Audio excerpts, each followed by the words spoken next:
sacerdotes han sido consagrados. El altar está preparado. El tabernáculo ha sido construido. Ahora pues empieza la labor de los holocaustos que deben ser presentados delante de Dios. Y de eso nos habla el libro del Éxodo, capítulo 29, versos desde el 38 al 46. Vamos a ver lo que nos dice este texto. Esto es lo que ofrecerás sobre el altar: 2 corderos de un año cada día, continuamente. Ofrecerás uno de los corderos por la mañana y el otro cordero ofrecerás a la caída de la tarde. Además, con cada cordero 1/10 parte de una efa de flor de harina, amasada con la 1/4 parte de un hin de aceite de olivas machacadas, y para la libación la 1/4 parte de un hin de vino. Y ofrecerás el otro cordero a la caída de la tarde, haciendo conforme a la ofrenda de la mañana y conforme a su libación en olor grato, ofrenda encendida a Jehová. Esto será el holocausto continuo por vuestras generaciones, a la puerta del tabernáculo de reunión delante de Jehová, en el cual me reuniré con vosotros para hablaros allí. Allí me reuniré con los hijos de Israel, y el lugar será santificado con mi gloria. Y santificaré el tabernáculo de reunión y el altar. Santificaré asimismo a Aarón y a sus hijos, para que sean mis sacerdotes. Y habitaré entre los hijos de Israel y seré su Dios. Y conocerán que yo soy Jehová su Dios, que los saqué de la tierra de Egipto para habitar en medio de ellos. Yo Jehová su Dios. En esta porción nosotros encontramos que se establece lo que van a ser los holocaustos diarios del pueblo de Israel. Se plantea que estos van a ser continuos, es decir, todos los días, sea un día de reposo o no, todos los días se debía hacer este holocausto. Incluso si habían otros holocaustos u otros sacrificios que se debiesen presentar, este holocausto diario debía ser permanente. Y eso pues es lo que se les describe en esta porción que acabamos de leer.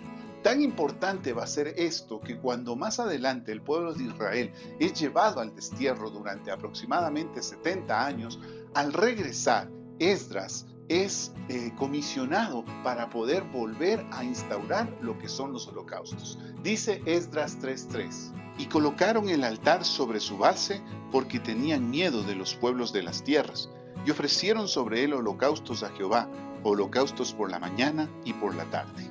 Vemos pues cómo el pueblo de Israel retoma los holocaustos apenas regresa del cautiverio. Es para ellos una orden imperiosa. Todo puede ser dejado, pero los holocaustos deben ser mantenidos desde el momento en que regresen. La misma idea encontramos en otra porción bíblica. En el libro de Daniel, en el capítulo 11, en el verso 31, leemos lo siguiente: y se levantarán de su parte tropas que profanarán el santuario y la fortaleza, y quitarán el continuo sacrificio y pondrán la abominación desoladora. Varias veces menciona Daniel esta idea y es para él una idea bastante escandalosa. ¿Cuál es? Que cuando llegue este momento de desolación para el pueblo, lo que va a suceder es que van a cesar los holocaustos.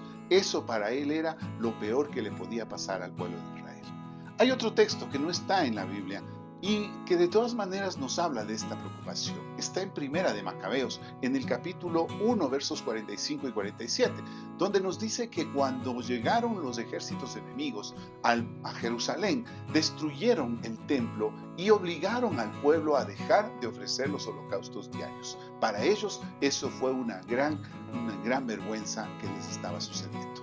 Por otro lado, en el capítulo 4 del mismo libro se nos habla de que cuando Judas Macabeo logró vencer al ejército enemigo, lo primero que hizo otra vez fue establecer el altar y sobre el altar empezar nuevamente a ofrecer los holocaustos. ¿Qué nos dice esto? ¿Qué nos dice el texto de Daniel o el texto de Esdras o incluso este texto apócrifo de Primera de Macabeos? Lo que nos dice es que para los israelitas el holocausto diario era una responsabilidad que no la podían dejar por ningún motivo. Tenía que ser realizado constantemente. Y hay un texto que a mí me parece bastante particular, que nos da una idea de lo grave que era esta falta y lo importante que era su instauración. Está en Primera de Reyes, capítulo 18, versos desde el 29 en adelante. Nos dice: pasó el mediodía y ellos siguieron gritando frenéticamente hasta la hora de ofrecerse el sacrificio, pero no hubo ninguna voz ni quien respondiese ni escuchase. Esta porción bíblica está en el contexto del relato de la batalla que existe entre los falsos profetas de Baal y el profeta de Jehová. En ese momento, pues, lo que se da es un conflicto en el cual Elías les dice a los otros profetas: vamos a hacer lo siguiente, ustedes preparen un holocausto, yo prepararé el mío, y si Baal es Dios, que envíe el fuego sobre su holocausto, y si Jehová es Dios, pues que Dios envíe su fuego sobre este holocausto. Esa es la propuesta, y como vemos, dice que estuvieron gritando y clamando a Baal para que enviara el fuego, pero no se dio nada. Dice luego en el verso 30, entonces dijo Elías a todo el pueblo: acercaos a mí. Y todo el pueblo se le acercó, y él arregló el altar de Jehová que estaba arruinado, cosa que hay que considerar porque es muy importante. Está mostrándonos que no se habían ofrecido holocaustos a Jehová hace mucho tiempo, por eso el holocausto está arruinado. Luego dice: y tomando Elías 12 piedras conforme al número de las tribus de los hijos de Jacob, al cual había sido cada palabra de Jehová, diciendo: Israel será tu nombre. Edificó con las piedras un altar en el nombre de Jehová. Después hizo una zanja alrededor del altar y en que cupieran 2 medidas de grano. Cuando llegó la hora de ofrecerse el holocausto, se acercó el profeta Elías y dijo: antes de seguir, aquí hay algo que hay que notar. Primero, es toda la descripción muy similar a lo que es la descripción de cómo debía ser hecho el holocausto. Pero también hay algo que aquí hay que notar. Lo último que dice, cuando llegó la hora de ofrecerse el holocausto, nos está hablando de esta hora, el ocaso del día. Es decir, cuando ya llegaba el atardecer, cuando se ocultaba el sol, debía ser presentado un holocausto. Y lo que está haciendo Elías al presentar este holocausto a esa hora es restaurar el holocausto diario que se había descuidado por culpa de la reina Jezabel, por culpa de una mujer pagana que estaba en el poder en ese momento. Entonces, pues, eso es lo que está planteando Elías con este sacrificio que está haciendo. Y ahora miremos lo que dice en ese momento. Jehová, Dios de Abraham, de Isaac y de Israel, sea hoy manifiesto que tú eres Dios en Israel, y que yo soy tu siervo, y que por mandato tuyo he hecho todas estas cosas. Respóndeme, Jehová, respóndeme, para que conozca este pueblo que tú, oh Jehová, eres el Dios, y que tú vuelves a ti el corazón de ellos. Entonces cayó fuego de Jehová y consumió el holocausto, la leña, las piedras y el polvo, y aún lamió el agua que estaba en la zanja. Viéndolo todo el pueblo, se postraron y dijeron: Jehová es el Dios, Jehová es el Dios. En esta porción, pues, nosotros vemos cómo quien está confirmando esta labor es Dios mismo, y está confirmando el holocausto diario que se estaba queriendo restaurar por medio de la obra del profeta Elías. Inmediatamente el profeta Elías va a orar porque llueva, y va a llover, que eran ya 3 años que no había estado lloviendo. ¿Qué es lo que nos plantea este texto? En el Antiguo Testamento, el holocausto diario era algo fundamental, era una conexión importante que se daba entre Dios y el pueblo. Y esto es algo que nosotros debemos considerar. ¿Qué es lo que nos dice a nosotros en el presente?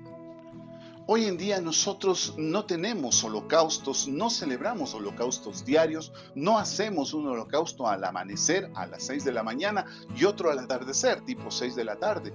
Entonces, ¿qué es lo que nos dice a nosotros? Para nosotros, la oración es lo fundamental. Y esa oración tiene que ser al empezar el día y al finalizar el día. Cuando nosotros hemos finalizado todas nuestras labores, lo último que debemos hacer es presentarnos delante de Dios en gratitud por todo lo que Dios ha hecho por nosotros. Y al empezar el día tenemos que levantarnos a orar para poner en manos de Dios todo lo que vamos a hacer en ese día. Eso es algo que no debería ser ni siquiera discutido por un creyente. Debe ser la responsabilidad que tiene cada día al amanecer y al atardecer delante de Dios. Si era tan importante para los israelitas el holocausto diario, hasta el punto que no llovió por el hecho de no haberse desarrollado este holocausto, ¿qué será para nosotros el hecho de no tener nuestras oraciones diarias y estar más preocupados por otras cosas, por el afán de los días, por el afán de las cosas, por las preocupaciones de lo que pueda venir? Dejemos un poco eso a un lado y volvamos nuestros ojos a Dios, y en oración pidámosle que Él nos dirija en la mañana. Y demos gracias a Dios por lo que nos permitió hacer en la tarde. Que Dios te bendiga.